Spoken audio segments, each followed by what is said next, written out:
Light Yagami is one of the top students in Japan. He aspires to be a great detective one day like his father, and is a gifted intellect destined for greatness. But lately, he's been feeling like there is an urgent need for justice, as he is very frustrated with all the crime going on, and feels like the world is rotting. Meanwhile, in the Shinigami realm, a god of death called Ryuk stole another god of death's notebook, and dropped it into the human realm, because he thinks it would be entertaining to see what a human would do with it. For what seemed a normal day in class, Light observes a notebook that falls from the sky. There is no logical explanation for this, so as anyone probably would, he goes to pick it up and check it out. When he's reading its contents, the notebook says that it has the power to kill anyone just by simply writing their name and thinking of their face. If the cause of death is written within the next 40 seconds of writing the person's name, it will happen. However, if the cause of death is not specified, the person will simply die of a heart attack. Light is in disbelief of it and thinks it's some kind of prank, but holds on to it anyway as he is curious. When he gets home, he reads the rest of the rules, and after some time of thinking about it, he decides to try out the notebook. However, just when he harnesses the pen, he thinks if doing this would make him a murderer, but bets it won't work anyway, so he checks the news and finds a criminal holding 8 people hostage at a daycare center. After seeing the criminal's name and face, he writes his name in the death note. He waits 40 seconds and nothing was reported yet, so he thinks it didn't work. However, just when he was about to turn off the television, something happens, and the hostages start coming out of the daycare. The reporter confirms that the suspect has been found dead inside, which leaves Light utterly shocked. He says it must be a coincidence, and the following day, decides he will have to test it out again to see results in real time. He looks around his class and sees a degenerate he doesn't like, but decides it would be smarter to avoid killing people he knows. After school, Light was on the way home when he sees a woman getting mugged by a group of guys. He writes the ringleader's name down and the cause of death,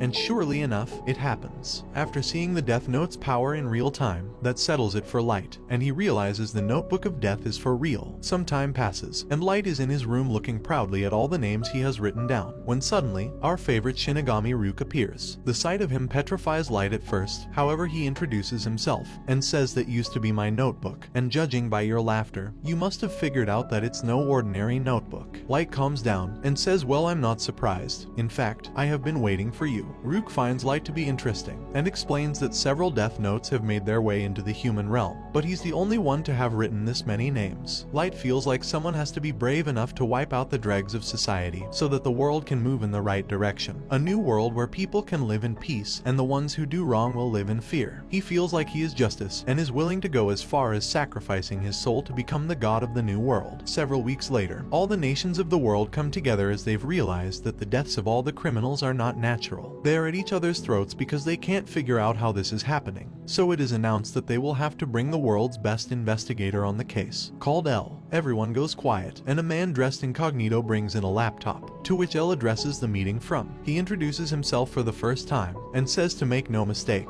what we're witnessing is an atrocious act of mass murder, one that is unforgivable, and he will need full cooperation from the ICPO and the Japanese police, which confuses the chief of police. However, L reveals that there is a strong possibility that the culprit is in Japan, and that he will be able to prove it after he directly confronts him. Meanwhile, Light comes up with a genius plan to hide the notebook. He puts a regular diary in the drawer, which he believes will satisfy anyone's curiosity who looks inside, but made a special key that you insert under the drawer to lift up the fake bottom, where the death note is hidden. Also, if anyone were to try and force open the fake bottom, the whole thing would set on fire. Ryuk is amazed to see how well Light thought things through, and thinks the fire is risky. However, Light says he would rather a little house fire than to be executed. Some time goes by, and the whole world seems to be talking about all the mysterious deaths happening. On the internet, lots of people have sided with this unknown person killing criminals. They seem to have chosen the name Kita, which derives from the English word killer. Light is not too fond of the name he's been given, but is happy to see that people are supporting him. While Light is watching TV, the channel suddenly changes, where a reporter states that this is a live worldwide broadcast from Interpol. We then see a man with the name Lyndell Taylor, who says he is L. He goes on to say how atrocious these crimes are, and says he will not rest until Kita is brought to justice. Light seems to be calm and overconfident he won't be caught. However, the man on TV goes goes on to say what you're doing is evil, making Light angry, as he believes anyone who would oppose his views are the truly evil ones. So without hesitation, he writes Lyndell Taylor in the notebook, and patiently waits with a smug look on his face, saying that this is the longest 40 seconds of my life. After 40 seconds, the man on the TV dies of a heart attack, and Light begins mocking him, but just a few moments later, L pops up on the screen, startling Light. He is shocked that his plan actually worked, and says that he wouldn't have believed it if he hadn't just witnessed it, that someone can kill without being there in person. L says, "Listen to me, Kita, the man you just killed on television was an inmate whose execution was scheduled for today. That was not me," and provokes Light, saying, "Kill me." However, Light can't, because he doesn't know his face, so L deducts right there that he must need a face as well as a name to kill. L also reveals that although this was announced as a worldwide broadcast, they're only broadcasting in the Kanto region of Japan, so now he knows where he is. Ryuk is impressed by L, who goes on to say that he didn't expect things to go this well, and it won't be long until he can sentence Kita to death. When the broadcast ends, Light becomes infuriated that he'd been completely outsmarted and fell right into L's trap. He says he will accept his challenge, and they both then say at the same time, "I will hunt you down wherever you're hiding, and I will eliminate you. I am justice." And that is how the greatest battle of intellect began. When continuing to investigate, L notices that criminals are dying at certain times. To be exact, it coincides with the free hours of a student. He shares this with the Japanese police, and also deduces that the culprit has a very childish concept of right and wrong, so the likelihood that they're dealing with a student is even higher. Some time goes by,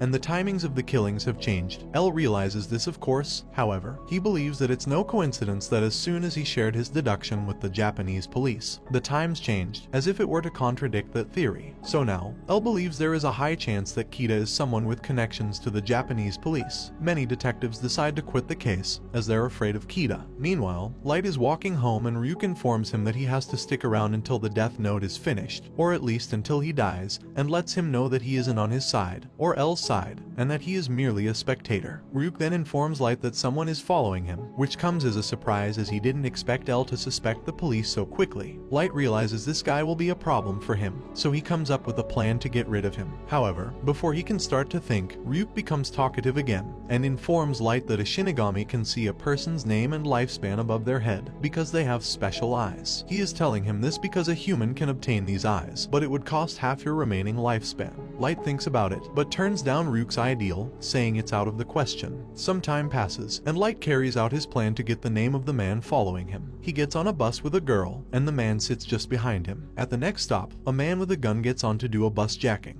Light passes a note to the girl saying he will reach for his gun. However, that was just a hoax to get the man behind him to engage him. The man reveals that he is an FBI agent, so if it comes to it, he will stop the bus jacker. Light tells him to prove he isn't an accomplice and show some ID. The man is sure he isn't Kita, as Kita would have just killed the bus jacker. So he shows Light his identification, where we see his name is Ray Pember. Light tricks the bus jacker into touching a piece of the death note, so he freaks out when he sees Ryuk and rushes off the bus, where he is hit by a car and dies. After the incident, Ray goes home, where we see his fiancée, called Naomi, who used to be a great detective that had worked under L before. She tells Ray that the whole bus jacking was suspicious and a little coincidental, but Ray tells her to leave it alone, as she agreed to leave that life behind when they got engaged. Meanwhile, Light decides to wait 1 week before making a move on Ray, as it would draw too much attention to him to make a move now. When the time comes, Light goes to the train station to wait for Ray. When he spots him, he approaches him from behind, saying, "Turn around and you are dead." He proves he is Kita by killing a man close by, who turned out to be a criminal to women that got away multiple times because of lack of evidence. Kita informs him that if he doesn't comply, he will kill his wife and family. Ray is stunned that he knows about Naomi, and Kita continues to say, "I see you've got your laptop. I want the files containing the identities of all the FBI agents who came to Japan." Light instructs Ray to write down all the names of the agents on a piece of paper he gave to him, and then ride the train for 30 minutes to avoid any suspicion, leaving the file on the train when he gets off. However, when he exits the train, he has a heart attack and turns around to see Kita standing there and says Light with his last breath. We come to discover that the piece of paper Light gave him was a ripped page from the death note. So when Ray Pember was writing down the agents' names, he was literally signing their death warrant.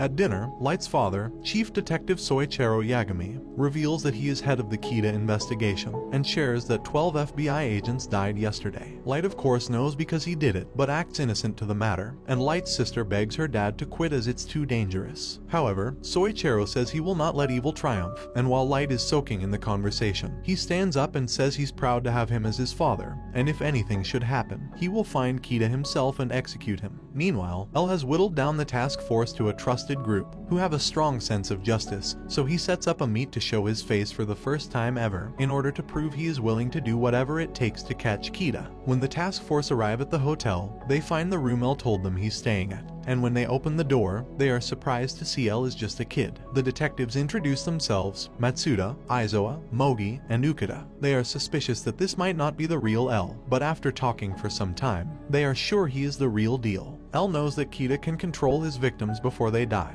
as he'd been sending messages using the inmates in prison, so he concludes that Kita must have been someone the FBI was investigating between a certain period of time. In fact, he has no doubt. He admits that losing 12 FBI agents lost him the battle, but he will not lose the war, and that justice will prevail, which empowers the task force. L tells them from now on to call him Ryusaki, and gives each of them an individual interview before they leave. Meanwhile, Ray Pember's fiancée, Naomi, has started investigating the bus jacking, and figured out some vital information. She goes to the task force headquarters to report it, and says she needs to speak with someone right away. However, she is informed that no one is there. A few moments later, Light arrives as he came to bring his father a change of clothes. He overheard Naomi at the reception and offers to help her contact someone from the task force. Light walks with Naomi and says when his father's phone turns back on she can call him. In the meantime, he figures out what she knows about the Kita case. She reveals that Kita must be able to kill in a number of ways, and not just a heart attack. Light panics, as this information could lead to his arrest and execution. He writes her name down on a ripped piece of the notebook. However, nothing happens. Ryuk laughs, and he realizes that the name she gave him earlier was an alias, and he must find her name out before she leaves. He uses his master manipulation tactics to gain her trust, saying that he is secretly a member of the task force, and he can recommend her to join since she'd worked under L before. After getting her identification and writing her name down, he tells Naomi that he is Kita, just before the 40 seconds is up, and we see a heart-wrenching look in her eyes, as she never would have thought Light could actually be Kita. Naomi then walks to her death,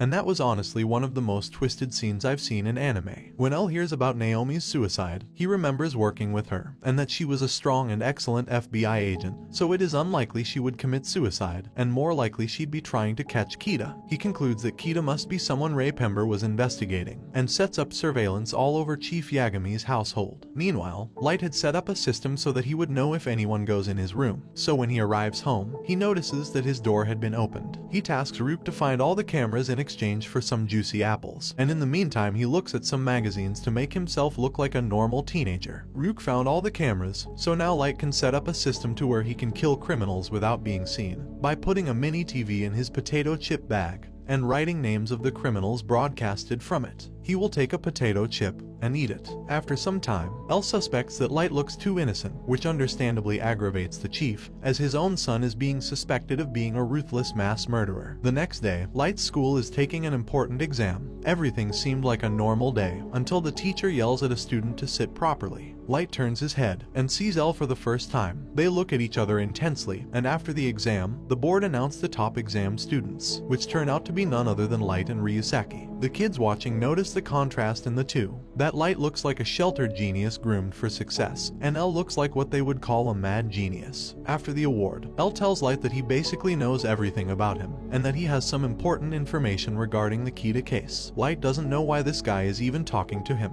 However, Ryusaki drops the bombshell and says I am L, to see how he will react. Light is freaking out in his mind, but tries to keep it together and says he has nothing but respect and admiration for him. L is just under 5% sure Light is Kita, and has a strong feeling he is not wrong to suspect him. When Light gets home, he rages and says damn it, he got me. I've never been so humiliated. Ryuk is surprised to see Light so angry, because he is usually so calm. Light knows if he manages to kill L now, it will make it obvious that he's Kita. He realizes that he underestimated L, and declares that the fight is on, making an evil laugh. He realizes that they have no hard proof on him, so it will be a contest between him and L. a battle of wits. On the surface they'll be classmates, but in reality they'll actually be investigating each other. Light announces that in time, he will earn his trust, and once he's told him what he wants to know, he'll kill him. Comment if you would like a part 2. Don't forget to like and subscribe, and turn on the notification bell so you never miss out on another video. See you in the next one, take care.